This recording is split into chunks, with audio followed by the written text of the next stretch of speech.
जय माता दी। भगवान गणेश का चतुर्थी से लेके और चतुर्दशी तक आप उनका विशेष पूजा कर सकते हैं और इस पूजा से आपको क्या क्या लाभ मिल सकता है।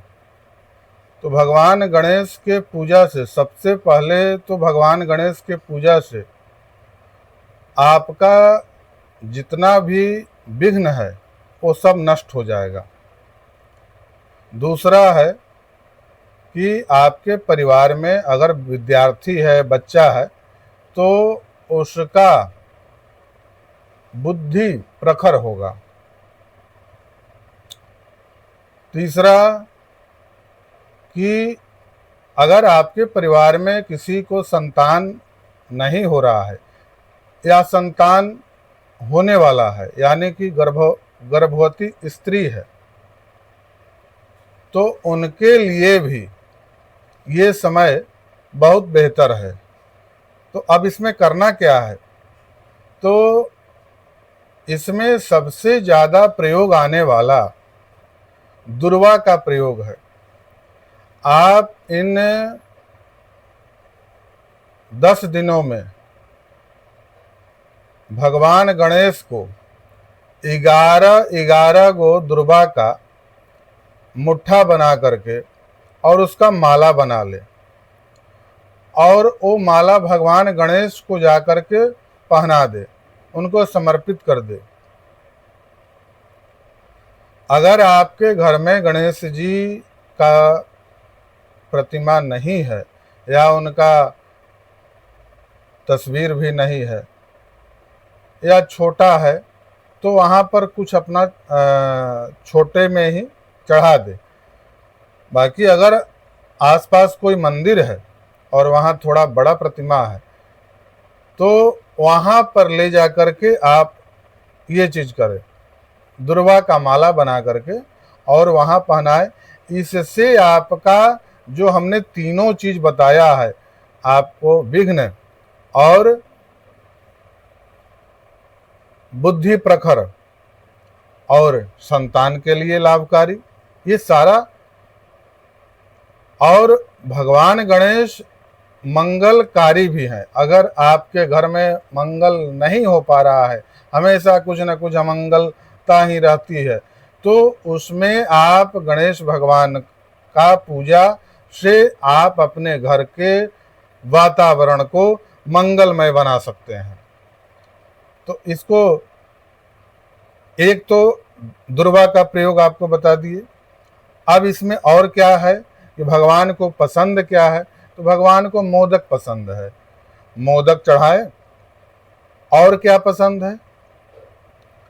तो आप इसमें तिल का लड्डू, या सफेद तिल का हो या काला तिल का हो, तिल का लड्डू भी भगवान गणेश को प्रिय है। और क्या प्रिय है? तो भगवान गणेश को फल भी उनको प्रिय है और फल में विशेष रूप से उनको पसंद ईख, केला और सेव, ये 3 चीज पसंद। तो ईख को आपको कैसे चढ़ाना है? ऐसे ले जाकर चढ़ा देना है? नहीं, ईख का रस ले जा करके आप वहां पर चढ़ाए, या ईख के रस से उनको स्नान करा दें और पंचामृत में दूध, दही, घी, ये सारा चीज से स्नान कराए। उसके बाद ईख के रस से भी स्नान करा दे और वहां पर ईख का रस का भोग भी लगा दे। इन सब के साथ मोदक इत्यादि ये सब चीज के साथ ईख का रस का भोग लगाएं। इससे भगवान गणेश को बहुत ज्यादा प्रसन्नता होता है। अब इसमें आप अगर कुछ मंत्र का भी प्रयोग करना चाहते हैं, तो आप संकट नाशन गणेश स्तोत्र का पाठ करें। जिनके घर में कोई परेशानी है, विघ्न बाधा विशेष रूप से हमेशा आते जाते रहता है, तो उनके लिए संकट नाशन गणेश स्तोत्र का आप पाठ करें। अगर जिनके घर संतान की स्थिति बनी हुई है, यानी कि कोई परिवार में गर्भवती स्त्री है, तो उनको जो है भगवान गणेश का ओम मंगल मूर्तये नमः या श्री मंगल मूर्तये नमः, इतना ही केवल आप जप करें, या ओम गंग गणपतये नमः।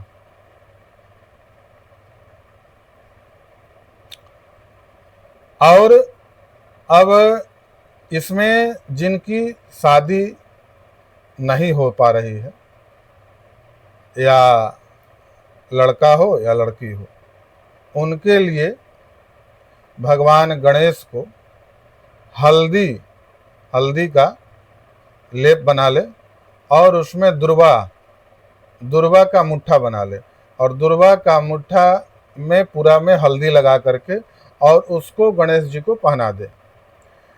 या तो 11 गो का मुट्ठा का आप 11 गो का माला बना दे, या 108 गो का बना दे, उसमें आगे अग्रभाग में हल्दी जरूर लगा दे। ये जिनकी शादी नहीं हो पा रही है या शादी में विलंब हो रहा है, उनके लिए। और आप ये प्रयोग अभी से लेकर के 10 दिनों के अंदर आप कभी भी कर सकते हैं, जो कि 27 तारीख से इसका प्रारंभ आप कर सकते हैं, और या उसके आगे भी कर सकते हैं। ये आपको शादी से संबंधित है और संतान से संबंधित भी हमने बता दिया। अब संतान से संबंधित में क्या आपको प्रयोग करना है, तो विशेष रूप से दूध चढ़ाइए गणेश भगवान को। इन 10 दिनों में उनको दूध चढ़ाइए, मधु चढ़ाइए, इन सब चीज़ों से स्नान कराइए, और उनके पास दूध का एक प्याला रखिए, एक पात्र में मोदक रख दीजिए, एक पात्र में मध रख दीजिए। अगर शुद्ध घी है तो ये भी आप एक पात्र में रखिए। हाँ, इसमें आपको अगर ये सारा चीज अगर शुद्ध मिल जा रहा है तभी आप इन सब चीजों को रखिए, और इनका आप प्रयोग इन 10 दिनों के अंदर कर सकते हैं। और विद्यार्थी है तो आप ओम, ये जो गणपति गायत्री मंत्र है आप उसका प्रयोग करें।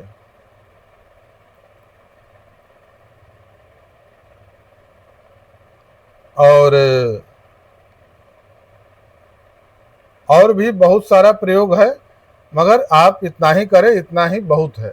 इतना भी आप अगर कर लेते हैं तो इतना भी आपके लिए बहुत है। इसमें विशेष रूप से दुर्वा का प्रयोग बताया गया है, आप इतना ही करें। जय माता दी।